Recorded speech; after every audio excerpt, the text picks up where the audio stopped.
안녕하세요. 저는 LG전자 이재욱 연구위원입니다. 저는 오늘 점프의 시각적 통찰이라는 주제를 가지고 이 점프가 문제 해결 과정에서 어떻게 기여하고 또 어떻게 활용되고 있는지 함께 살펴보려고 합니다. 우선 내용에 들어가기 앞서서 잠시 독창적이고 유명한 심리학 실험 하나를 소개하겠습니다.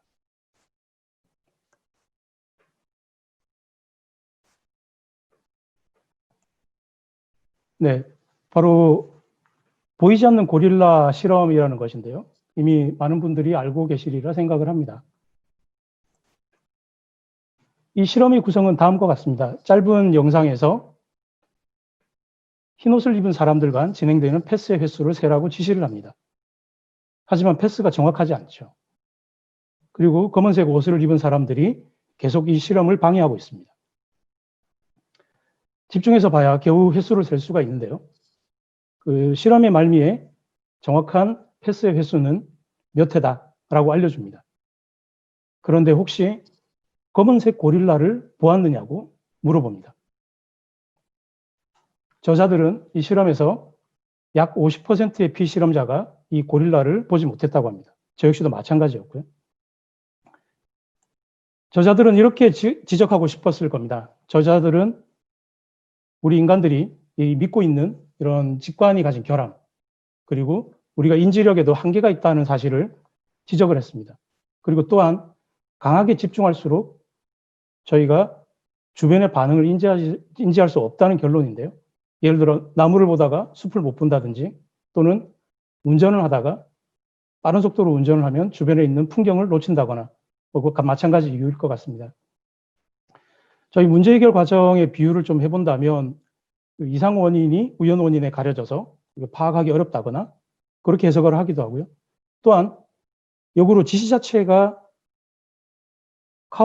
횟수 카운트를 하라는 거기 때문에 고릴라가 굳이 방해를 하건 거기에 존재를 하건 그게 파악될 필요가 있을까라는 의견도 있습니다. 즉 고릴라가 존재하지만 숨겨져 있는 상태이고, 그리고 분석 자체에는 영향을 주지 않는다. 이러한 인비저블 고릴라 실험 관점에서 보면 우리의 점프의 특징은 정말 강력한 시각화라든지, 그 다음에 상호연계적 플랫폼 등이 우리의 그 불완전한 이런 시각적 통찰을 보완해 줄 수 있는 역할을 하지 않나. 또한 마치 이 강력한 고릴라와 같은 이런 강력한 피처들을 인비저블하게 숨겨놓고 그런 UI를 통해서 저희들이 분석과 리포트에만 집중할 수 있도록 도와준다고 생각을 합니다. 그럼으로써 이 점프는 우리에게 문제 해결 과정을 도와주는 상당히 유효하고 그 다음에 효율적인 툴이 아닌가, 그렇게 생각을 합니다. 이번 세션에서는 주로 DMAIC라고 불리는 식스시그마 문제 해결 프로세스의 활용 예제를 통해서 점프가 얼마나 효과적으로 실제 업무에 적용이 되고 있는지, 활용되는지, 그리고 우리의 업무 효율 향상에 얼마나 도움이 되는지, 그리고 이러한 인비저블 피처들이 어떻게 활용되는지 시연을 통해서 살펴보도록 하겠습니다.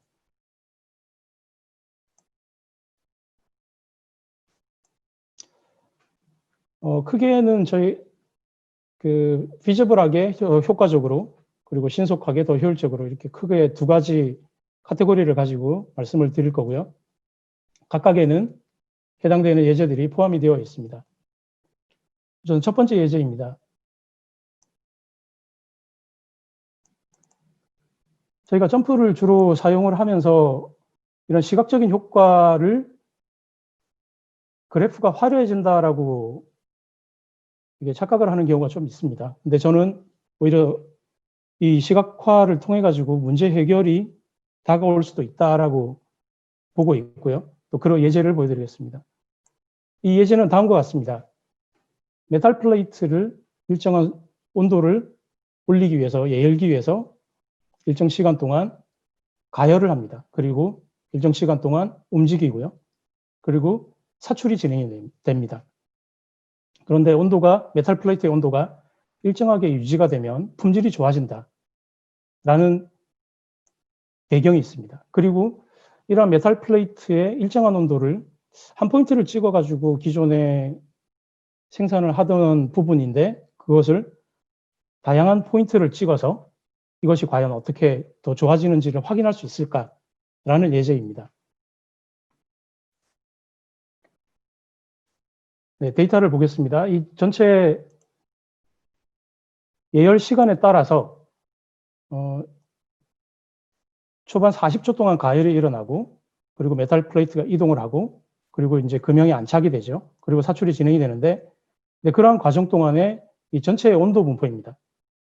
그러니까 추가적으로 설명을 드리겠지만, 기존의 방법으로는 이러한 전체의 온도 분포를 본다라는 정도에 그치고요.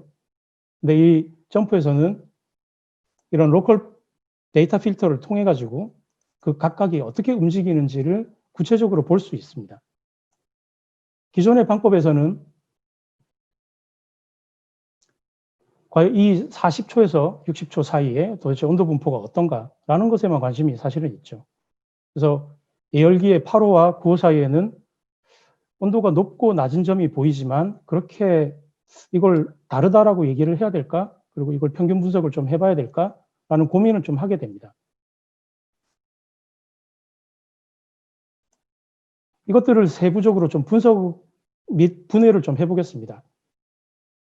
히팅 단계 또는 트랜스퍼 단계, 그리고 인서트 단계에 따라서 온도 분포가 전체적으로 어떻게 되는지 커널 밀도 함수로 표현을 해봤습니다.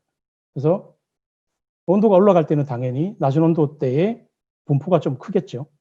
그리고 옮겨질 때, 그리고 인서트가 될 때, 그때 온도 분포가 조금씩 다르고, 또한 또 다양한 형태의 분포가 중복되어 있다는 걸 볼 수 있습니다. 즉, 레프트와 라이트가 조금씩 다르다. 이 정도를 그래프를 통해서는 알 수가 있죠. 아마도 런 차트나 이런 시간에 따른 분포라든지 이런 거를 런 차트를 통해 가지고 표현을 했을 때 아마 지금 보시는 이 그래프가 최선일 것 같습니다. 즉, 예열기별, 그리고 지구별, 그리고 시간별, 그리고 그것이 위치별, 이 정도의 분포가 된다라고는 표현이 가능할 것 같은데, 근데 여기에서 딱히 이게 무슨 문제가 있다라고 지적하기가 굉장히 어렵습니다. 그리고 설명하기도 힘들고요. 즉, 여기 있는 빨간 그래프가 낮구나, 그리고 초록 그래프가 높구나. 네, 거기까지는 설명이 가능한데, 또는 굳이 이걸 평균 분석을 하지 않더라도 차이가 있다, 유의차가 있다까지는 알겠지만 도대체 이게 뭐를 의미하는지는 상당히 설명하기가 곤란합니다. 근데 점프에서는 이러한 반응값과 그리고 위치값, 이런 것들을 시각화해 줄 수 있는 툴들이 굉장히 많습니다. 우선 히트맵이고요. 방금 보셨던 상하의 위치, 그리고 좌우의 위치를 범주값으로 배치를 하고 각각에 있는 온도값을 색상으로 표현을 했을 때 이러한 그 그래피컬한 그 2D 이미지가 가능합니다. 거기에다가 그 데이터 필터를 통해 가지고 예열 시간이 움직였을 때 예열 시간이 움직임에 따라서 각각의 반응값들이 어떻게 달라지는지를 표현할 수가 있습니다. 그럼 굉장히 시각적인 효과를 좀 볼 수 있고요. 아, 이게 온도 분포가 조금씩 달라지고 있구나라는 정도를 볼 수가 있죠. 또한 이러한 온도 분포는 버블 플롯으로도 확인이 가능합니다. 각각의 위치 값을 좌표로 인식을 하게 하고요. 그리고 거기 있는 시간을 변수로 두었을 때 이 각각의 크기와 그 다음에 각각의 반응들이 색상으로 또는 크기로 변하게 됩니다. 그래서 이거 속도를 좀 더 빠르게 해볼 수도 있을 것 같고요. 그래서 여기에다가 데이터 필터를 결합을 시켰을 때 어느 위치에 또는 또 어느 예열기가 온도 분포가 어떻게 변하고 있다라는 것을 눈으로 좀 확인할 수 있게 시각화 시켜줄 수 있죠. 근데 여기까지도 사실은 조금 부족합니다. 뭔가 좀 달라지는 것 같긴 한데 조금 더 극적이었으면 좋겠다. 바로 등고선도죠. 컨트롤 플롯을 보면 좀 전에 보셨던 범주값과 다르게 연속값으로 변환을 시키고 그 반응값을 연속값으로 이어지게 만들어 주었습니다. 네, 그런 것들을 애니메이션을 다시 엮어줬을 때 각각의 반응값들이 시간에 따라 변하는 모습들을 시각적으로 볼 수가 있습니다. 저희가 관심 있었던 40초대, 40에서 60초 사이에서 도대체 무슨 일이 있었을까라고 보면 왼쪽에 있는 세 개는 중앙부터 가열이 되고 있다, 뜨거워지고 있다라고 보여지죠. 그리고 제일 오른쪽에 거는 제일 주변부터 뜨거워지고 안쪽으로 열이 전달되고 있구나라는 걸 시각적으로 볼 수가 있습니다. 바로 이런 과정 통해서 좀 전에 보셨던 런 차트에서 굉장히 설명하기 힘들었던 그 사실들, 즉 온도가 차이가 있다가 아니라 가열 방식이 다르구나라는 것은 바로 이러한 시각적인 효과를 통해서 충분히 설명이 가능하고, 또는 이 컨트롤 플롯 통해 가지고는 사실 굳이 설명할 필요가 없죠. 그냥 구호의 R이 문제가 있구나라고 현장으로 달려가게 만듭니다. 그리고 이러한 컨트롤 플롯은 조금 전에 보셨던 그래프 빌더나 또는 분석의 그래프의 컨트롤 플롯 자체로도 가능하고, 이것이 이러한 방식의 로컬 데이터 필터와 애니메이션 컨트롤을 통해 가지고도 역시 구현이 가능하게 되어 있습니다. 네, 이번 과제 예제의 결론은 다음과 같습니다. 8호라는 것과 9호라는 것의 예열기에 그 세 가지는 중앙부가 접촉을 하면서 열이 중앙에서 확산되는 것이었고요. 그리고 9호 예열기의 우측번은 이쪽 접촉하는 지그의 가공 오류가 확인이 됐습니다. 그래서 주변부터 안쪽으로 열이 차들어가는 그러한 형태의 분량을 찾아낼 수가 있었습니다. 다음 예제를 또 한번 보겠습니다. 다음 예제는 좀 전에 보셨던 로컬 데이터 필터를 조금 더 적극적으로 활용을 해서 이걸 변수화시키고 그거를 확장하는 그런 예제가 되겠습니다. 우선 백그라운드를 좀 보겠습니다. 여기도 마찬가지로 메탈 플레이트를 사출하는 금형이고요. 근데 이 금형이 좀 전에 보셨던 그림에서는 굉장히 단순하게 나와 있지만 상당히 복잡합니다. 즉 금형도 많고요. 그리고 또 캐비티도 많고, 그다음 측정 포인트도 많고, 이렇게 변수가 많아질 때는 사실은 관리하기가 굉장히 힘들어지고, 현장에서는 주로 평균값, 그 위치의 평균값 또는 그 오브젝트의 평균값을 가지고 관리하려는 경향이 있습니다. 네, 기존에 이런 식으로 관리를 했을 것 같습니다. 평균값이 어떻더라. 그리고 사실은 이 그래프만 보면 온도가 적당하게 유지가 되는 것처럼 보이죠. 네, 점프에 데이터 필터를 여기다가 추가를 해준다고 하더라도 사실은 이것만 봐서는 크게 문제가 없지 않나? 라는 생각을 좀 하게 됩니다. 그리고 물론 실무자 입장에서는 각각의 금형, 캐비티, 측정 시간, 측정 위치를 모두가 이렇게 그래프를 그려서 엑셀이나 스프레드시트에 관리를 하려고 하죠. 근데 굉장히 일이 많습니다. 그러다 보면 주로 이렇게 전체 평균이 어떻더라? 그리고 전체 평균은 잘 진행되고 있으니까 사실은 걱정하지 마십시오. 라고 보고를 할 수도 있죠. 근데 이것을 분석을 하고 분해를 좀 해보겠습니다. 네, 기존 온도에서의 온도 분포를 좀 전에 보셨던 히스토그램의 밀도 그래프로 예쁘게 표현을 해봤습니다.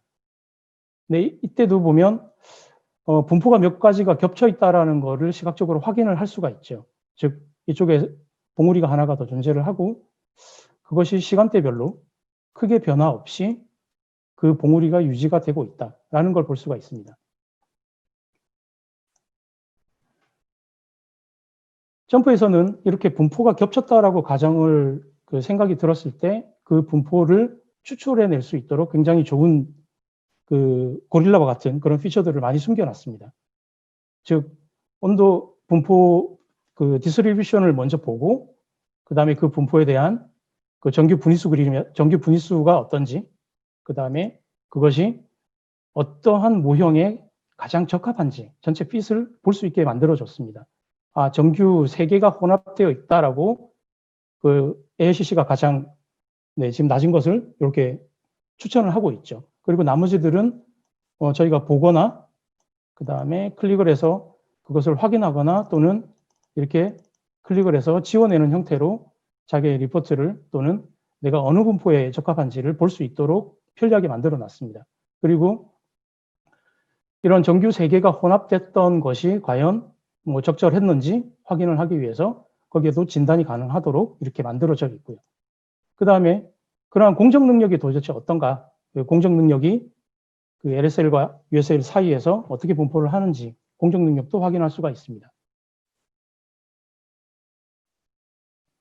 좀 전에 보셨던 그 봉우리가 추가가 되었다는 그 형태들, 결국은 저희가 위치를 측정하거나 어떤 데이터를 뽑아낼 때 데이터 레주메라고 저희가 불리는 각각의 반응값 외에 어떤 위치값 또는 어떤 상태가 여기에 기여했는지를 볼 수 있는 데이터들을 추출을 하게 되는데, 그것들을 이렇게 그래프 빌더로 배치를 함으로써 하단에 있는 가동측과 상단에 있는 고정측이 상당히 다른 온도 분포를 좀 가지고 있구나. 그리고 또 그러한 측정 캐비티에 따라서도 그러한 분포 모형들이 좀 유지가 되고 있구나라고 하는 것들을 좀 볼 수가 있겠습니다.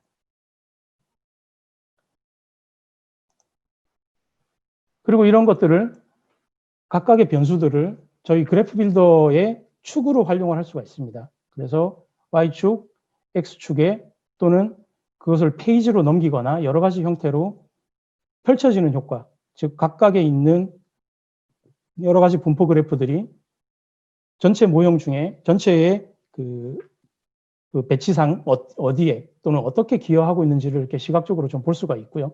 그리고 그게 시간대별로 어떻게 차이가 나는지 또 확인을 할 수가 있겠습니다. 그 실무자 입장에서는 사실은 이 그래프를 그리고 싶었을 겁니다. 그려서 이 전체에 있는 런 차트가 각 캐비티별로, 그 다음 측정 위치별로, 그 다음에 그게 금형별로 이렇게 존재를 했을 때 여기에 분포가 다르거나 또는 특이하게 튀는 것들이 사실은 발견될 수가 있습니다. 예를 들면 1호라는 금형에 여기 있는 파란색 A번 치수가 상당히 높은 온도를 가져가죠. 근데 각 옆에 있는 캐비티의 1번은 상당히 낮은 온도를 가져갑니다. 즉, 뭐 나중에 발견된 사실이지만 이 금형의 온도 센서가 오작동을 일으켜서 한쪽은 높게 한쪽은 낮게 그렇게 온도를 분배를 하고 있었다는 게 밝혀졌지만 이러한 런 차트의 형태로도 충분히 문제를 발견할 수가 있었을 것 같습니다. 그 다음에 실무자가 실제로 관리를 해야 된다라는 관점에서는 이 엑스바 R 차트죠. 이 컨트롤 차트를 그려서 관리를 해야 되는데, 좀 전에 보셨던 금형이 2벌, 그리고 캐비티가 뭐 4개에서 6개, 그리고 측정 포인트가 4개, 그리고 시간대별 한 5번 측정. 과연 이것의 관리도를 그리자면 대략 한 40개 정도를 관리도를 그려야 됩니다. 그러면 실무자 입장에서는 사실은 주저하게 되죠. 그러면 그날 당일에 대한 관리도만 그리게 되는데, 점프에서는 이 데이터 필터를 적극적으로 활용을 하면 그것을 이 하나의 리포트로 만들 수가 있습니다. 즉 1번 캐비티의 A번, 과연 그게 온도 분포가 이때까지 어떤지, 어떻게 갈 건지, 그리고 그게 검정이 어떻게 이루어지는지 볼 수가 있는데요. 네, 이걸 잠시 시연을 좀 해보겠습니다. 굉장히 간단한데요. 분석에 관리도 빌더를 먼저 오픈을 하고요. 거기에 우리가 알고 싶은 것은 금형의 온도겠죠. 그 다음에 그게 측정열에 따라서 정리되기를 원합니다. 그리고 지금은 이제 금형이 2벌이기 때문에 그냥 단계별로 구분이 되었다라고 파악을 하겠습니다. 이렇게 되면 관리도가 다 끝났죠.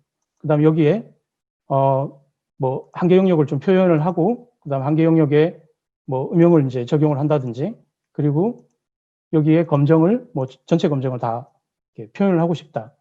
그것을 완료시키면 사실은 그 일반 그 통계 툴에서도 충분히 그릴 수 있는 그 관리도가 되고요. 여기에 데이터 필터를 넣겠습니다. 거기에 뭐 상하, 뭐 캐비티, 그 다음에 뭐 측정 위치, 그리고 뭐 측정 시간까지도 한번 넣어볼게요. 네, 이렇게 되면 1번 캐비티의 A번은 9시에 어땠는지, 그 다음에 뭐 4번 캐비티의 B는 11시에 어땠는지, 이렇게 충분히 지금 많은 변수들이 들어갔습니다. 그걸 한 리포트에서 충분히 파악을 할 수가 있겠습니다.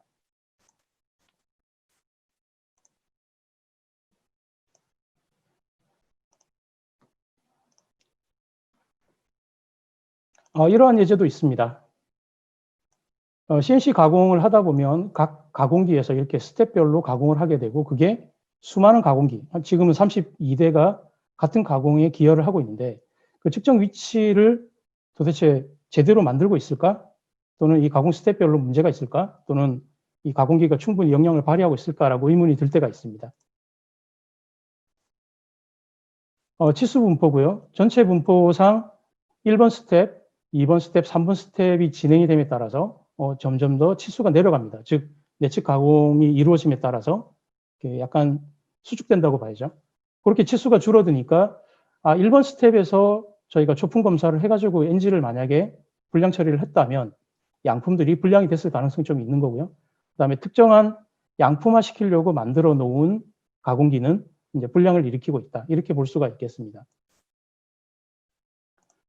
네, 그거 각 가공기들의 또는 그 워커 스텝별로 공정 능력이 어떤지를 전체적으로 프로세스 스크리닝하는 기능이 점프에 들어가 있습니다. 그래서 이 수많은 대략 32대의 가공기가 각각 PPK를 어떻게 보여주고 있는지, 그 다음에 타겟 인덱스가 어떤지, 그리고 공정 성능 그래프가 어떤지, 그리고 우리의 골플롯, 골플롯상 어디에 위치를 하고 있는지를 동시에 보여주고 있습니다. 그리고 제가 이렇게 하버링 라벨 같은 걸로 표현을 해봤는데요. 특정하게 안정성 지수가 높은 것들은 도대체 어떻게 안정성 지수가 높았을까? 그리고 안정성 지수 대비 공정 능력이 상당히 높은 놈은 도대체 어떻게 생겼을까라고 각각에 있는 점들에 대한 그 데이터를 인터랙티브하게 이렇게 표현이 될 수 있게 되어 있습니다. 또한 그 수많은 가공기들의 박스 플롯을 사실 그리고 비교를 하려면 굉장히 복잡해집니다. 그리고 그 문제를 찾아내거나 아니면 보고 자체도 사실은 어려울 수도 있죠. 네, 이런 점프에서는 아까 보셨던 로컬 데이터 필터를 밖으로 뽑아내서 그 가공기를 각각의 변수화시키면 이런 식으로 각각 박스 플롯이 어떻게 움직이는지를 살펴볼 수가 있죠. 네, 물론 그것도 자동으로 애니메이션으로 하나씩 넘어갈 수 있도록 하면서 이게 우리가 생각했던 모형에서 벗어나고 있느냐 또는 제대로 되고 있느냐를 이제 추론을 하면서 문제를 확인할 수 있겠습니다.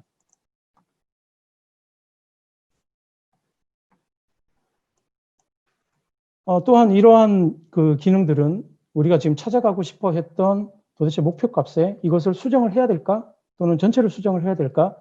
이런 것들을 되게 고민하게 만드는데 이 공정능력 그래프를 통해 가지고 각각의 또는 시각화 또는 로컬 데이터 필터의 결합으로 각 목표에 접근하기 굉장히 쉽게 만들어져 있습니다. 각각의 공정능력에는 이렇게 대화식 공정능력 그림이 들어가 있고요. 그 대화식 공정능력 그림을 통해 가지고 저희가 평균을 좀 이동을 좀 시켜야 될 것 같다. 이동을 시켰을 때 ppm이 어느 정도까지 떨어질 수가 있구나 라고 볼 수가 있죠. 근데 이렇게 전체적으로 32대의 모든 프로그램을 다 변경할 때는 이렇게 하나의 그 합산된 공정 능력을 가지고 평가할 수도 있고요. 각각에 있는 머신별로 각 머신이 어느 정도 영향을 내고 있는지 또는 각 머신별로 내가 이걸 조금 이동을 좀 시켜야 될까? 이런 것들을 고민할 수 있게 또는 파악할 수 있게 만들어져 있습니다. 그래서 각각에 있는 머신별로 공정 능력을 표현할 수 있도록 대략 32개의 공정 능력 그래프가 바로 한 리포트에 다 포함되게 만들 수가 있습니다. 그리고 또한 그 평균값을 얼마 정도 옮겨야 될까라는 것들은 이런 테이블 형태로도 저희가 만들 수 있는데요. 저희가 분석의 그 테이블 생성을 통해 가지고 내가 이 그 머신별로 거기에 있는 디스턴스를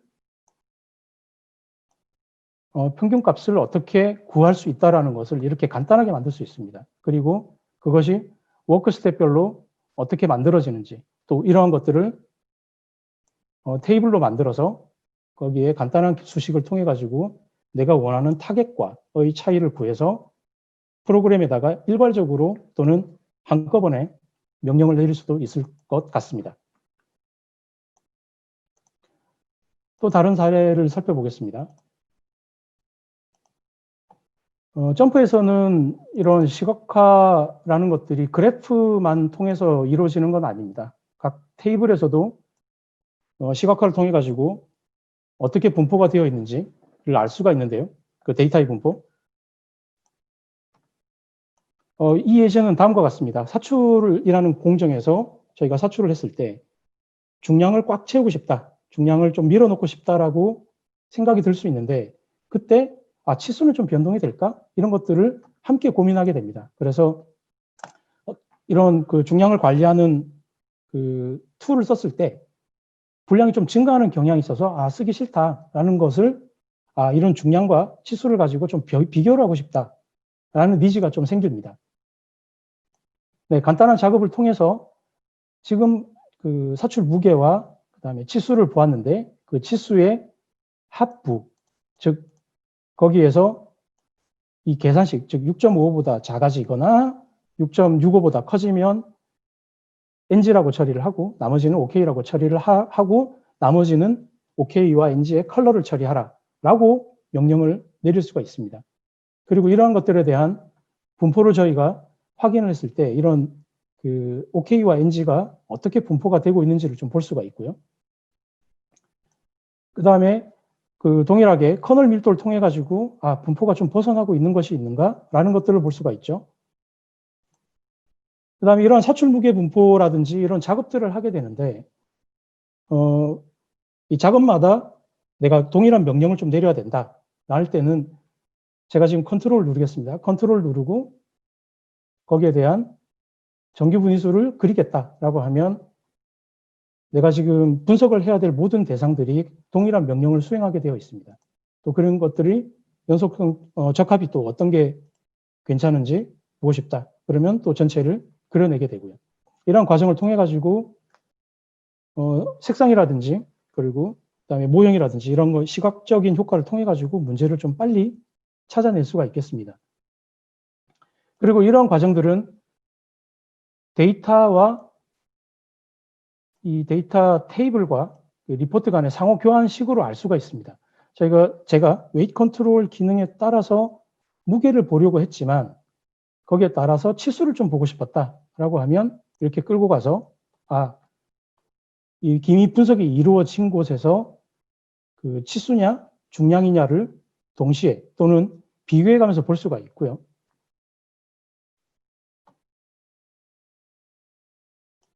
네, 이렇게 봤을 때 그러면 내가 웨이트 컨트롤을 켰을 때와 넣었을 때 이 OK와 NG가 어떻게 변하는지, 카이스퀘어 분석이라고 불리죠. 분할 분석을 했을 때 사실은 통계적으로는 뭐 그냥 써도 되지 않을까요? 라고 독립적이다라고 이렇게 얘기는 하지만 실무자 입장에서는 좀 불안합니다. 이게 NG가 늘어났으니까요. 네, 그럴 경우에도 그러한 사출 무게나 그 다음에 치수라든지 그런 것들이 어떤 경향성을 가지고 있을까? 그렇게 이변형 분석을 좀 가능하게 되어 있습니다. 그럴 경우에는 크게 분포 모형을 볼 수가 없죠.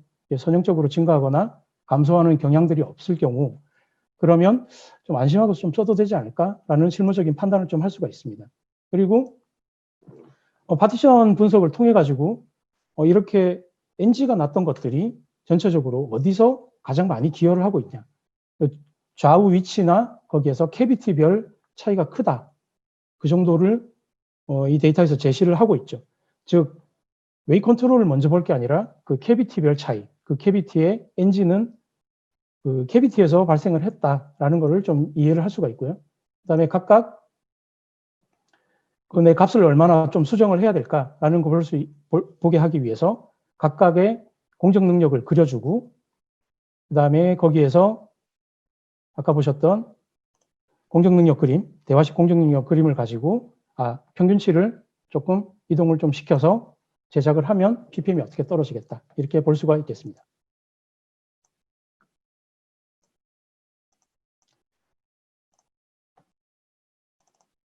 그리고 이런 리포트를 통해 가지고 사실은 의사 전달을 하기가 굉장히 힘들 때가 좀 있습니다. 그게 지금처럼 이제 측정을 하고 이 측정기가 좀 제대로 됐을까라는 것을 좀 판단을 해야 되는 상황이 있는데, 이럴 때 저희가 게이지 RNR이나 뭐 EMP를 통해 가지고 이 게이지의 어떤 적절성을 좀 보게 됩니다.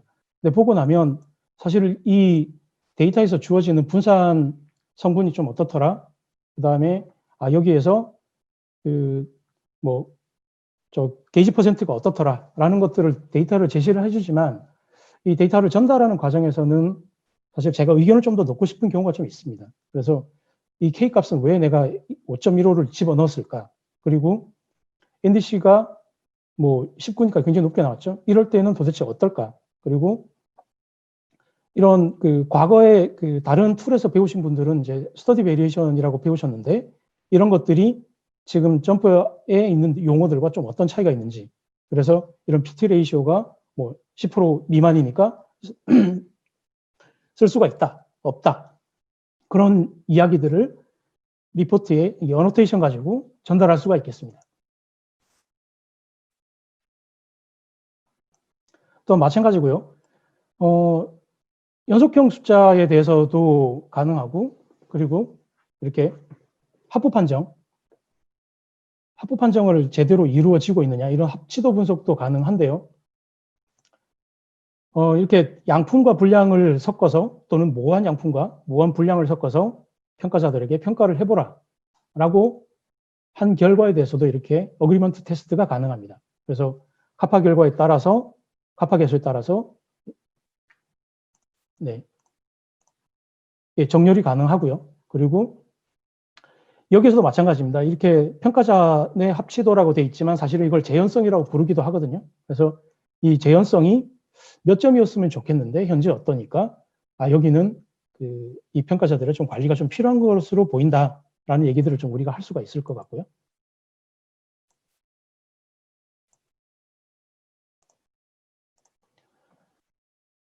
그리고 이러한 작업들을 저희가 실무 입장에서는 굉장히 많은 일들을 해야 되고 그다음에 순간적으로 평가를 해야 되는 일들이 많습니다.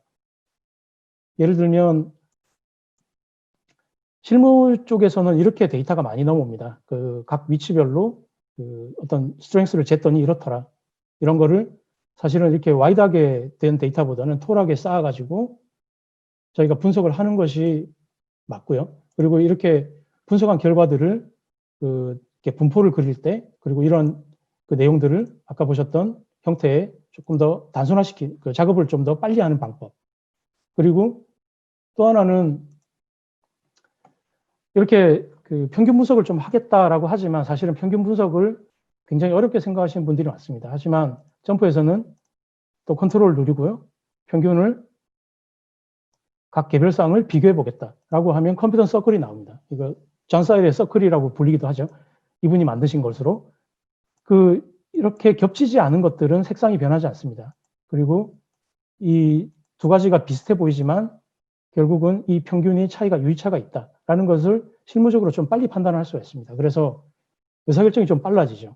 여기에서 이 두 개는 차이가 없더라라고 빨리 볼 수가 있고요. 네, 또 그러한 것들이 분석이 이루어진 상황에서도 저희가 필터를 통해 가지고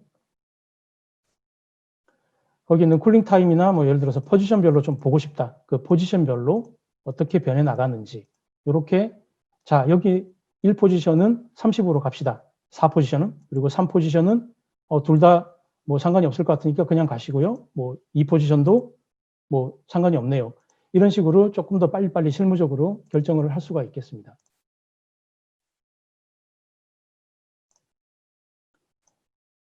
그리고 반복적인 업무들이 상당히 많이 주어지는 경우가 있습니다. 이럴 때는 이것을 좀 더 자동화시키는 작업들을 하게 되면 좀 편리해지고요. 주로 많이 보시는 그림일 겁니다. 이렇게 일자별로 분량의 개수가 카운트가 돼서 집계가 되죠. 이런 것들을 좀 더 빨리 리포트화 시키고 싶다라는 상태인데요. 엑셀을 여기서 올리기 힘들어서 이렇게 엑셀과 동일한 형태의 파일을 만들었습니다. 임포트를 해서 정리를 했죠. 이렇게 일자별로 그 분량의 횟수가 카운트가 돼서 나갑니다. 그러면 여기에서 저희가 이것을 스택을 일으키고요. 스택을 해서 정리를 하면 지금 보시는 오른쪽 그림과 같은 네, 이 형태가 됩니다. 네, 여기에서 분량률을 제가 하나 생성을 했고요. 여기에서 각각에 있는 분량 그래프들을 이렇게 만들 겁니다. 하지만 뭐 월요일 아침이나 굉장히 좀 바쁜 상황에 뭐 상사가 빨리 리포트를 가져와라. 이렇게 클릭 한 번으로 이루어집니다. 네, 클릭 한 번에 엑셀 파일을 가져와서 좀 전에 보셨던 그래프를 가져와서 이렇게 대시보드를 그려서 만들게 됩니다. 그리고 그 대시보드 내에서도 역시나 데이터 필터가 작용을 하면서 시간이 지났을 때 이 불량 유형이 어떻게 변하는지, 불량률이 어떻게 변하는지 추이를 저도 알 수 있고 그 다음에 빠르게 보고를 드릴 수 있을 것 같습니다.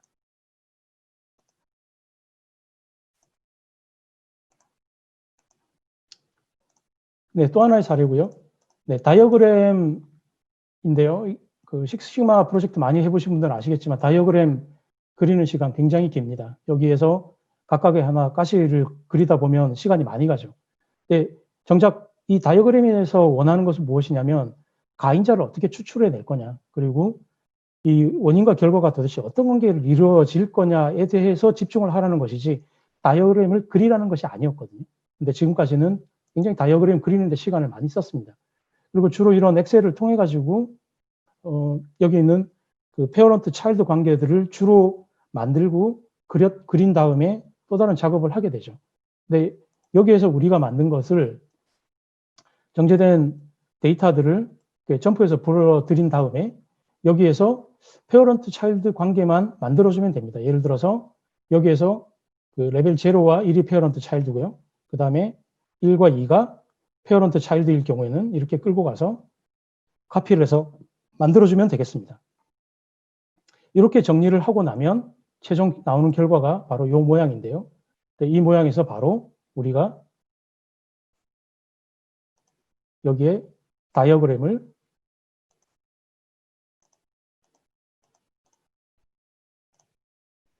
간단하게 그릴 수가 있습니다. 그리고 여기 있는 뭐 컬러라든지 그 다음에 이러한 데이터 필터를 다이어그램을 다시 데이터 테이블로 만들거나 뭐 이런 작업들도 충분히 가능하게 되어 있습니다. 그래서 다이어그램 그리는 시간보다 이러한 문제 해결에 집중할 수 있도록 이렇게 도와주는 역할을 점프가 해주고 있습니다. 네, 조금 빠르게 진행을 했는데요. 지금 저희 점프가 굉장히 직관적이고 그다음에 즉시적이고 그리고 이런 상호연계적인 이런 통합적인 특성을 가지고 있다는 것을 좀 사례들을 통해 가지고 확인을 좀 했습니다. 그리고 이 빠른 속도 내에서도 제가 보여드렸지만 굉장히 많은 기능과 UI, 그다음 분석 패스들이 축약이 되어 있거나 숨겨져 있거나 그리고 이런 것들이 항상 저희 분석의 바로 뒤편에서 대기를 하고 있다는 걸 볼 수가 있었죠. 그리고 굉장히 사용이 쉽습니다. 그리고 분석 자체가 이렇게 쉽고 빠르다고 해서 결코 깊이가 낮지 않습니다. 얕지 않고요. 굉장히 깊은 분석을 굉장히 깊게 들어갈 수 있습니다. 그리고 시각화라든지 이런 상호연계적인 특성들을 뭐 경우에 따라 다르겠습니다. 저는 저 나름대로 굉장히 다양하게 또는 굉장히 다양한 시각으로 볼 수 있는 형태로 좀 사용을 할 수가 있었었고요. 이런 것들이 생산성 향상에 상당히 기여를 할 것이라고 생각을 합니다. 그리고 지금 이 만들어진 예제들은 모두가 이 점프의 스크립트를 활용을 해가지고 하나의 저널에 구성을 했습니다. 이렇게 하나의 리포트를 제시를 할 수가 있다 그러면 저희가 식스시그마 프로젝트라든지 뭐 여러 가지를 할 때 굉장히 인터랙티브 하면서도 그리고 뭐 파워포인트 이런 것들을 만드는데 시간을 줄이고 정말 분석과 개선하는 데 집중할 수 있는 그런 역할을 할 수가 있을 것 같습니다. 네, 이상 저희 세션을 마무리를 하고요. 점프를 통해 가지고 이런 시각적 통찰을 어떻게 높이고 그리고 생산성을 어떻게 향상하는지 살펴보았습니다. 이상 세션 마치겠습니다. 감사합니다.